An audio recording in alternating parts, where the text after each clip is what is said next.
Now, this is a very sensitive case. I was mindful of the suspect and the victims involved, but I learned revealing facts when a person violates a health law like this. Right now, the case is active in the court system, but after some research, I was surprised by findings on HIV stats in our region and how the state punishes those who knowingly infect others. It is public record that Tyree Colvin from New Bern is currently facing 2 misdemeanor charges for public health violation. Colvin allegedly had sex with 2 people and didn't tell them that he had HIV. According to officials, he infected at least one of his victims. Information on the other wasn't available.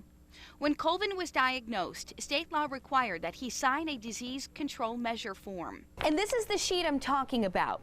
The requirements on this sheet list that you must tell future sex partners about your infection and you must use condoms as protection. Once your signature is on this sheet, you're bound by law to follow the rules. It's extremely difficult to pursue these cases. Most of the time the people who have been affected or the contacts, they're not wanting to step forward with that information. I wanted to know Colvin's side of the story, so we went to the home address that was listed on his warrants. Hi, how are you? I wanted to double check if a Mr. Colvin was home, a Tyree Colvin. No, he's not home right now. After talking with Colvin's family, I learned that he wasn't going to comment. The family declined an on-camera interview as well. The 2 victims in this case are anonymous. According to the district attorney, Scott Thomas, the state could only charge Colvin with 2 misdemeanors. If convicted, he only faces a maximum punishment of 2 years behind bars. I did some research on HIV criminalization laws.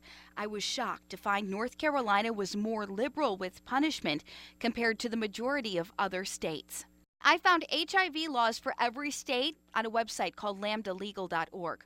Out of our 50 states, 25 states consider knowingly exposing and infecting someone to HIV without notification a felony. Only a handful, 4, including North Carolina, treat the crime as a misdemeanor. The rest of the states listed the crime under categories like sentence enhancement, not applicable, or aggravating factors. Now, I made a call to our area state representative, Michael Speciale, to see if there are any changes that will be made to our state public health laws, and I hadn't heard back yet. Additionally, the local health departments are urging that people get tested for this virus. It's anonymous and it's free of charge. Anna Bolshevitz, News Channel 12.